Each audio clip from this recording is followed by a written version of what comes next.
مستحيل طبعا اغير طريقتي فيها، معتمداها بقالي اكتر من 8 سنين، وديت الطريقة اللي ظبطت معايا.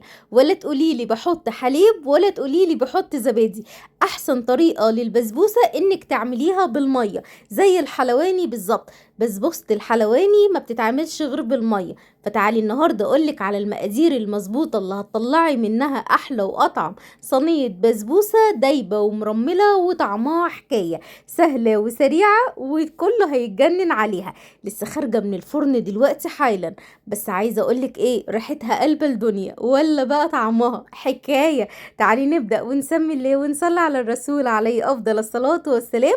وحطي اللايك بتاعك ونبدأ كده ونسمي الله ونشوف عملنا ايه. بصي بقى لسه سخنة دلوقتي، والله عارفة سخنة جدا على ايديا. بس انا لازم اوريها لك وهي لسه خارجة من الفرن، لاني لو صبرت عليها مش هلاقي لك حاجة اصورهولك. معايا كوباية من السكر، عليها كوباية ونص من المية، عصرة ليمونة. وهرفع الكلام دوت على نار عالية لمدة 3-4 دقايق، وبعد كده هدي عليه النار. ودوت العسل لان انا عايزاه بارد مش سخن، تمام كده، دافي يعني.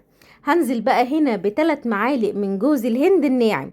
انا لسه ضرباه في الكبة دلوقتي عشان يبقى ناعم بالشكل دوت كده. لو انتي اول مرة تتفرجي عليا ما تنسيش تعملي متابعة للصفحة وتشيري الطريقة دي، لانها واثقة انك هتعمليها وهتعجبك. بصي بقى انا حمرته على النار شويه لحد ما اداني اللون اللي هو الذهبي شويه دوت. هسيبه بقى كده، ما تخلوش يتحمر على النار قوي لان الطاسه لسه سخنه، فهياخد من حراره الطاسه وهيغمق معاكي، احنا مش عايزين كده. معايا بقى هنا كوبايه من السكر، حطيت عليها كوباية الا ربع من المية ومعلقة كبيرة من عسل النحل. لو مش متوفر عندنا عسل نحل نقدر نحط عسل كلوكوز، ولو مش متوفر عندنا عسل كلوكوز ينفع نحط العسل بتاع الكنافة التقيل. تمام كده، تمام. هاخد الكلام ده ارفعه على النار لحد ما السكر يدوب معايا والمية تبدأ اللي هي تدفى كده. هحضر بقى معايا نص كيلو من دي السميد الخام اللي بيتباع عند العطار، اللي معلوش اي اضافات خالص. نص كيلو يعني 3 كوبايات من مج الشاي العادي. نزلت عليه بقى بالجوز الهند اللي احنا حمرناه على النار وقلبته مع بعضه كويس جدا. وهنا هنزل بنص كوباية من السمنة اللي هي ما يعادل 135 جرام من السمنة، وحطيت عليها 3 معالق من الزيت. وهعجن بقى الكلام ده كله مع بعضه كويس جدا. بصي بسيه براحتك، حتى لو هتقعدي ساعة تبسي فيها مش هقولك لا. بالراحة كده، وابدأي بسي الحبيبات بتاعت السميد وغلفيها بالسمنة كويس جدا لحد ما تبقى معاكي عامله زي الرمله المبلوله. في المرحله ديت انا هسيبك براحتك تعملي اللي انت عايزاه.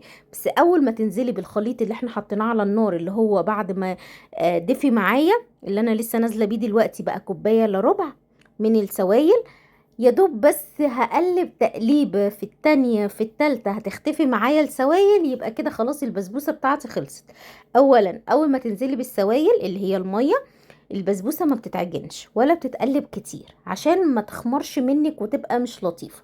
معايا صينيه دهنتها دهنه حلوه كده من السمنه، وهنزل بخليط البسبوسه، ايديا فيها ميه وهبدا ان انا افردها بالشكل ده. بعد كده هخبطها خبطتين على الرخامه لحد ما البصمات تختفي تماما بتاعت ايديا. طب يا هبه، الصينيه اللي انتي مستخدماها دي صينيه مقاس كام؟ الصينيه دي مقاس 28. لو انتي عايزه سمك البسبوسه اقل من كده استخدمي صينيه 30، عايزاها الارتفاع بتاعها اعلى شويه استخدمي صينيه 26. بدخلها على فرن تكون سخن والشبكه فوق الارضيه بالظبط، يعني مش في النص لا، نزلي الشبكه تحت شويه.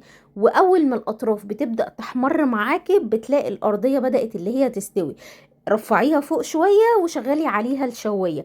وبس كده البسبوسة بتاعتنا بتكون استوت. بتاخد وقت قد ايه في الفرن؟ 35 دقيقة، تمام، على درجة حرارة متوسطة 180.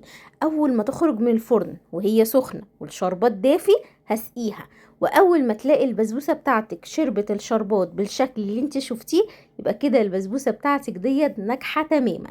انا طبعا المفروض استنى عليها تبرد شوية، لكن انا مش بستنى لان ريحتها بتبقى قلب البيت كله وبيبقوا هيتجننوا عليها، فبقطع لهم منها على طول. اللي بيفيد بس كده بعد شوية بيبقى قطعة قطعتين، حاجة بسيطة قوي. ولما بتبرد برضه بتبقى طعمها حلو قوي. فانتي ليكي حرية الاختيار بقى. بصي الصينية سخنة جدا على فكرة وانا بقطعها، حتى ايديا مش متحمليها. بصي بقى قطعة البسبوسة شاربة الشربات ودايبة دوب.